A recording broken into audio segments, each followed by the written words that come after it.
Hey everybody, Aletha here. I am literally coming on here to talk about a few things.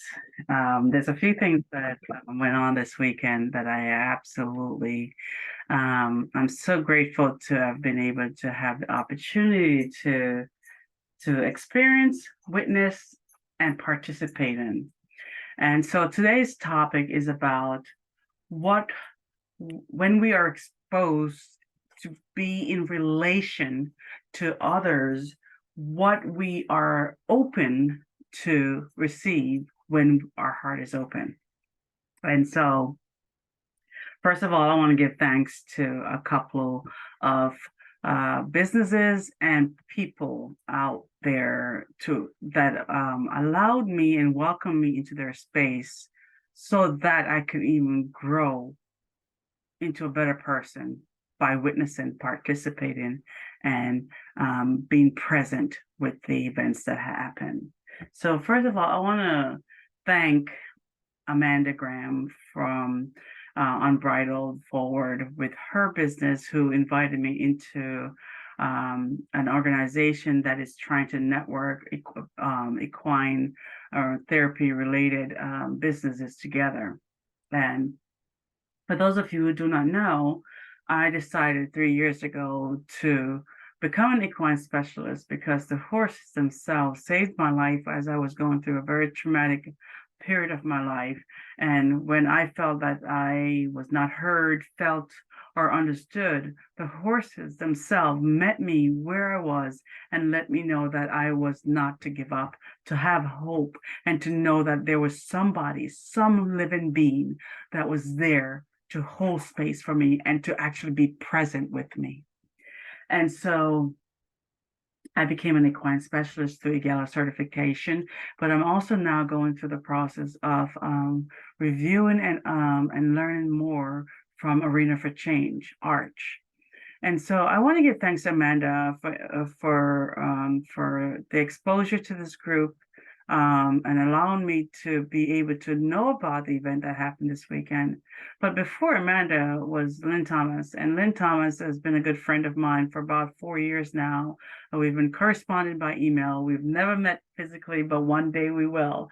Hopefully next year, because we are planning on meeting at an event next year. But Lynn, I want to thank you for welcoming me into a field where if you're not a horse owner or you've been around horses for a long time, people kind of shut you out. And so for me, being a newbie and going into this field where I really resonate, I thrive, I survive, I'm alive. My passion shows up when I am around the horses. And some people will call me a horse whisperer because I'm hearing what the horses are saying. I'm feeling how they want to express themselves. And so I'm just grateful. Another couple I want to thank are from Clearwind Farms up in Chapel Hill, Matt and Suzanne. Oh my gosh, their heart are so big and open to people who are willing and open to be a part of a healing process, an organization. So thank you, Matt and Suzanne. And finally, I want to thank, but not only Matt and Suzanne, but I want to thank Matt, Suzanne, and their staff, beautiful staff. And leadership by example speaks volume when you see the same leadership qualities in the employees. And so I saw that in the employees as well. And so thank you from the bottom of my heart for welcoming me into your space.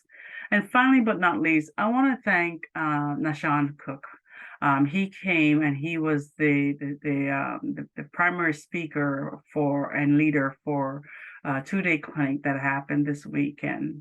And oh my gosh, there were so many aha moments and so many things that I have been talking as a life coach, a spiritual and transformational life coach on my Conscious Mindset podcast that when I heard him say it, I'm like, uh-huh, uh-huh, uh-huh, uh-huh, uh-huh. I just kept on saying uh-huh.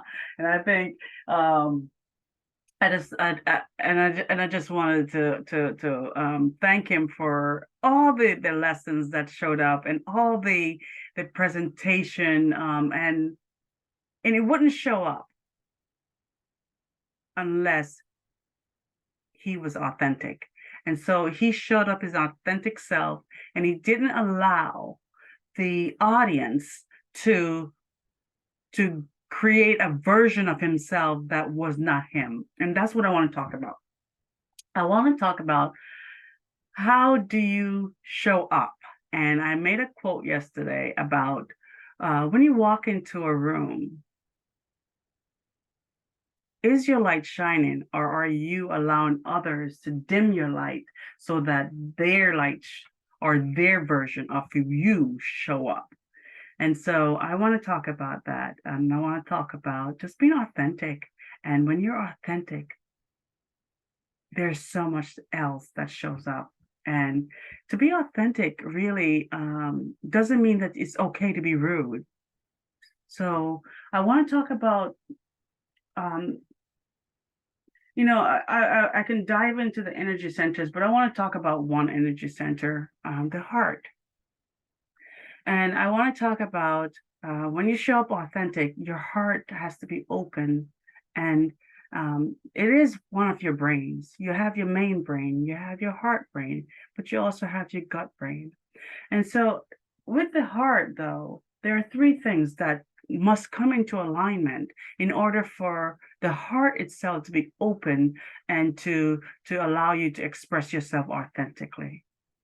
The first thing that you should work on, if you want to work on yourself and being more open-hearted, is to know who you are. So know your core values. What are these values that if they were to be violated or disrespected, it upsets you or it makes you go into a triggered moment? What are these core values? For example, one of my core values is communication and being around people, communicating clearly and authentically around people. And that's a second value, to be authentic. Another value is respect. I would love all humankind, all living beings, to respect the space and occupation of the world instead of just yourself. So being considerate of others is really valuable to me. And so what are your core values? A second thing that comes with the core values, though, is self-love. How do you regard yourself? There were times when I was going through my trauma and how a person tried to portray me to the public, somebody I never even knew, but somebody that the public believed I was. And in going through that process, God, the creator, reminded me of this. Keep showing up your authentic self. Your spirit, your soul, every cells in your body knows who you are. Keep showing up your authentic self. And so the second thing I want to talk about is showing regard for yourself. Who are you? I am Aletha. I vibrate from unconditional love. I am an artist. I love everyone with whom I come in contact with. I respect all living beings. I love myself, knowing who I am.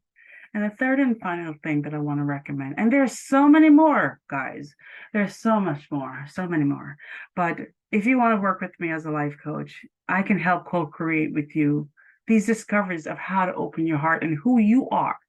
Every individual, even if you're twins, every individual has lived life differently based on how their brain is able to process things, how their body has been able to process things. What is their level, their pain body level? What is their inflammation level? What is their wellness, their wholeness level? So every individual is different. But I'll be happy to co-create with you and help you discover who you are and how to show up your authentic self. So the third thing that I want to talk about is boundaries. When you are in relation to a living being, whether it be a crocodile, a horse, or a human being, setting healthy boundaries as how you want to communicate and respect each other in that communication field, boundaries and bubble, is important. And so, in order for you to have these healthy boundaries, you need to know what healthy looks like. And in defining healthy, I want to challenge you. After you hear my conversation here today, I want to challenge you to sit down and write in a journal, what does healthy look like to you? What does self-love look like to you? What are your core values? And I want to leave you with a couple of quotes that Nashan, the wise man in a 30-something-year-old body, I think he's probably over 1,000 years old. His spirit is, that is. And so I just want to leave a couple of things that he said that completely resonated with me, and I'm sure will resonate with you guys. So just give me a second. Because it is just so important for me to capture some of these things and to spread the word, let the world know that what I have been talking about is not just in me, it's in other people. And I'm so excited to hear that other people are teaching it. There's several other people that I've heard them speak, healers, and I call them healers because we have this intense love and respect for the world and the collective, that we are trying to go out and speak and be an example for others. And before I talk about what Nashan said, I want to talk about the sacrifice that healers make to be in the forefront and to talk and to be in the public's eye. It takes a lot of energy, and sometimes it fatigues us. And so sometimes we feel like we're in this alone, and we're not. And I want the healers to know that there are people out there that can be a part of your circle of affect, those people that really builds you up, energizes you, refurbishes you, refreshes you, revitalizes you. And so when I do the work, I also find my circle of healers that are there. And if I say I'm not well, these healers will help me come back. And it's really important that when you're a healer, to find time for yourself to let go, to process what happened, but also to let your body and your mind and your spirit come back in alignment as the observer, all the events that happen. Time is your friend, and time must be respected in a healer's life. Now, healers can be police officers, people that are of service for others other themselves are healers in my book. And so if you're a healer and you're one of those people, make sure you take time for yourself to process, refresh, revitalize yourself as you go about doing your daily healing. So this is what LaShawn says. Play in your mind when you get a tight feeling. Play in your mind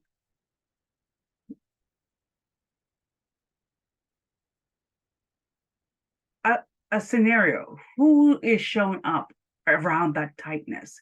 And what he was talking about is when we do a body scan, where in our bodies are we holding these trauma? Where in our bodies are we holding these sadness? Where in our body are we holding these fears and anxiety, these inks? It shows up as a knot or a tightness or a stop for when we're breathing. It stops our breath somewhere. So we're in our body. When we find this tightness, who is showing up in that space? What is showing up in this space? So who could be my mother did something to me when I was cooking, and I'll never forget it. So every time I cook, I feel this knot. My mom never did that, but that's just a crazy example. What is showing up when I go out to eat in a restaurant? Anxiety shows up because I'm afraid people are looking at me negatively. Just an example. So when you do a body scan, and if you don't know how to do a body scan, that is something that I will be also demonstrating in another Zoom session. But what is that? Who is showing up?